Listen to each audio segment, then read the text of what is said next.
वेगळं आहे, आईचं आणि मुलीचं नातं आहे. आणि मी इकडे या मतदारसंघात काँग्रेसचं वर्चस्व होतं म्हणून कधी सोलापुराचं वातावरण बिघडलं नाही, इकडे कधी दंगल झाली नाही, इकडे कधी महिलांवर अत्याचार झाला नाही, इकडे मुली सुखरूप घरून शाळेत जाऊ शकतात, घरून कॉलेजला जाऊ शकतात. पण जर उद्या इथे बीजेपी आली तर आपल्यासारख्या महिलांना घराच्या बाहेर पण पडायला अवघड होईल. कारण का, एकीकडे लाडकी बहीण म्हणतात, पण दुसरीकडे 4 वर्षाच्या लहान मुलीवर हे बीजेपीचे राक्षस लोक अत्याचार करतात आणि शोषण करतात. दुसरीकडे कॉलेजला जाणाऱ्या एका महिलेवर त्या ठिकाणी अत्याचार आणि शोषण करतात. आणि तिसरीकडे तुम्हाला लाडक्या बहिणीच्या माध्यमातून लाच देण्याचा प्रयत्न करतात. म्हणजे महिलांची मतं विकत घ्यायच्या एवढ्या खालच्या पातळीला येऊन हे बीजेपीचे राक्षस विकृत मानसिकतेचे लोक असा प्रयत्न जर करत असतील तर मी तर म्हणते ते तुम्हाला पैसे देत असतील तर घ्या, तुमचेच आहेत, पण मतदान हाताला करा आणि त्यांना दाखवा की महिलांची ताकद काय असते. आज ह्या देशात मोदीजी पंतप्रधान झाल्यापासून तुमचं रेशन दुकानामधलं धान्य बंद झालं, तांदूळ बंद झाले, रॉकेल बंद झालं, ज्याच्यावर गोर गरीब जगायचे ते रॉकेल बंद झालं. पाणी आज वॉर्डामध्ये 10 दिवस पाणी येत नाही, कारण का बीजेपीने मागच्या 3 वर्षात महानगरपालिकेमध्ये निवडणुकाच घेतल्या नाहीयेत. आणि म्हणून आज आपला वालीच नाहीये, कोणी आपल्याला नगरसेवकच नाहीये या ठिकाणी. बीजेपी आल्यापासून महागाई वाढली, सिलेंडर आधी किती, आधी 800-900 रुपये होतं, आता 1200-1300 सिलेंडर. मोदींनी काय केलं मला सांगा, त्यांनी आल्यापासून अवदसा झाली आपल्या देशात. मग आता ती वेळ आली आहे, जसं लोकसभेत तुम्ही एकजुटीने मतदान केलं तसं ह्या वेळेस अजून एकजुटीने मतदान केलं पाहिजे. ते मत मी माझ्यासाठी किंवा चेतन भाऊंसाठी मागत नाहीये, ते मी तुमच्यासाठी मागते. तुम्ही तुमची मुलगी उद्या सुखरूप घरी आली पाहिजे म्हणून हाताला मतदान करा. ती मुलगी हो हो म्हणते, तिला माहिती आहे. आज काँग्रेसमुळे संजय गांधी निराधार योजना काँग्रेसमुळे तुम्हाला मिळाली. आज त्या संजय गांधी निराधार योजनेमुळे प्रत्येक गरीब बाईला काहीतरी आधार मिळतो. नाही तर काय आहे तिला जीवनात, मुलगा सोडून जातो, पती लवकर वारतो, काय आहे ती संजय गांधी निराधार योजनाच आधार म्हणून तिच्या घरी ती येत असती. पण आज ह्या लोकांनी ते पण बंद केलंय. आज रमाई आवास योजनेमुळे, जी काँग्रेस पक्षाची योजना आहे, इकडे फॉरेस्ट मध्ये घरं झाली आहेत रमाईच्या माध्यमातून, आज ती पण योजना ह्या लोकांनी बंद केली. रमाई आवास योजना, मौलाना आझाद योजना होती कर्जमाफीची, कर्ज देण्याची, ती पण भाजपनी बंद केली. आर्थिक महामंडळ ते पण भाजपनी. तुम्ही बघा कसं हे लोक करतात.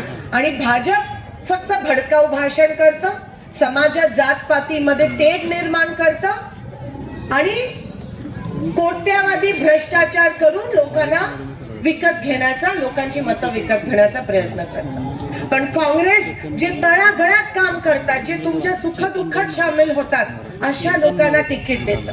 आणि म्हणूनच चेतन नरोटे फक्त काँग्रेसचे उमेदवार नाही आहेत, पण एका गोर गरीब, अतिशय गरीब परिस्थितीवर मात करणाऱ्या एका गिरणी कामगारांचा तो मुलगा आहे. त्याची आई तिकडे समोर बसली, आताच माझं लक्ष गेलं. वारट चाळीत त्या छोट्याशा खोलीमध्ये लहानाचे मोठे झाले. वडील खूप लवकर त्यांना सोडून गेले. आईने चांगले संस्कार दिले म्हणून चेतन भाऊ काँग्रेस पक्षासोबत 30 वर्ष एकनिष्ठ राहिले. जे पक्षाशी इमानदारी करतात ते लोकांची इमानदारी करतात. आणि एवढंच नाही, रात्रंदिवस लोकांच्या सुखदुःखात सामील. तुम्ही इकडे कोणालाही विचारा, लग्न असलं तर चेतन भाऊ पहिले पोहोचतात. कोणाच्या घरी काय दुःखद घटना घडली तर चेतन भाऊ पहिले पोहोचतात. पोलीस स्टेशन मध्ये कोणत्या युवकाचं काम असलं तर रात्री 2 आणि 3 वाजता पण चेतन भाऊ पहिलेच पोहोचतात. मी तुम्हाला लिहून देते, काळ्या दगडावरची रेख, माझ्यापेक्षा जास्त चांगलं काम जर कोण करेल तर ते चेतन भाऊ करतील. आणि म्हणून येणाऱ्या 20 तारखेला त्यांना निवडून आणणं. कारण का उद्या जर चुकून भाजप किंवा MIM, दोघं माझ्यासाठी सेम आहेत बघा, जात पातीवर राजकारण लावतो, दुसरं काही करत नाही. फक्त भडकाऊ भाषणं करायची. माझे एवढे वर्ष हे 4 हुतात्म्यांचं शहर जे एकत्र राहिलेलं, 15 वर्ष कोणाची हिंमत नाही झाली बघा इथे काँग्रेस होतं म्हणून. जर चुकून उद्या सत्ता त्यांच्या हातात जाते तर उद्यापासून दंगल चालू होईल सोलापुरात. आणि म्हणून या सोलापूरला, या देशाला, आपल्या मुलींना सुखरूप ठेवण्यासाठी, एक ठेवण्यासाठी आपल्याला पंजाला, इंदिरा गांधीचा पंजा, इंदिरा गांधीची सुकडी विसरू नका. ताईमाई अक्का, हातात मारा शिक्का. एवढंच लक्षात ठेवा. 20 तारखेला नटून थटून सगळ्यांनी जायचं मतदान करायला. कारण का बाबासाहेबांनी दिलेलं संविधानाची लोकशाही आहे आणि त्या लोकशाही सण आपल्याला साजरा करायचा असतो. तुमच्या घरी रिक्षा येऊ न येऊ, कोणी येऊ न येऊ, तुम्हाला स्वतःहून बाहेर पडून हाताला मतदान करायचंय. स्वतःला मजबूत करण्यासाठी, महिलांना सुखरूप ठेवण्यासाठी, युवकांना घर बसल्या 4,000 रुपये मिळणार आहेत आपल्या गॅरंटीमध्ये आणि 3,000 रुपये पण महालक्ष्मी योजना. कर्नाटकच्या मंत्री आल्या, त्या तुम्हाला सांगणार आहेत की कर्नाटकमध्ये कसं महिलांना त्या ठिकाणी पैसे मिळतात, दर महिन्याला पैसे मिळतात. अनेक योजना कर्नाटकमध्ये आम्ही करून दाखवल्या आमच्या मंत्री सिद्धरामय्या साहेबांनी. आज ते पण आलेले. तेलंगणामध्ये पण तसं करतात, तसंच आपण महाराष्ट्रात करणार आहोत.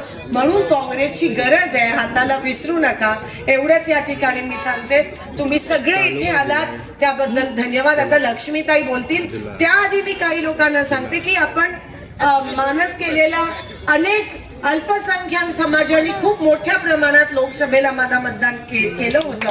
माझं पण काहीतरी देणं आहे म्हणून बाबा मिस्त्रीला तिकीट वहां पे फाइनल किया था और बोला था कि 100% सीट निकलती है. बाबा मिस्त्री के पीछे चिनीवार साहब मुझे अब दिखाई दे रहे हैं. कांग्रेस पूरी ताकत लगाने वाली थी, लेकिन पता नहीं उनके मन में क्या था, वो नहीं बोले. काश उस टाइम आपल्याला अनेक अल्पसंख्याक समाजाने खूप मोठ्या प्रमाणात लोकसभेला मला मतदान केलं होतं. माझं पण काहीतरी देणं आहे म्हणून बाबा मिस्त्रीला तिकीट वहां पे फाइनल किया था और बोला था कि 100% सीट निकलती है.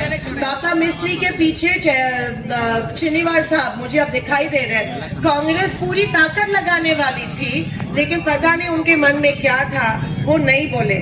काश उस टाइम आप सब उनको थोड़ा सा हिम्मत अफजाई, हौसला अफजाई देके उनको बोलते थे कि लड़, आम्ही तुझ्या सोबत हो, तो वो आज इधर के उम्मीदवार होते.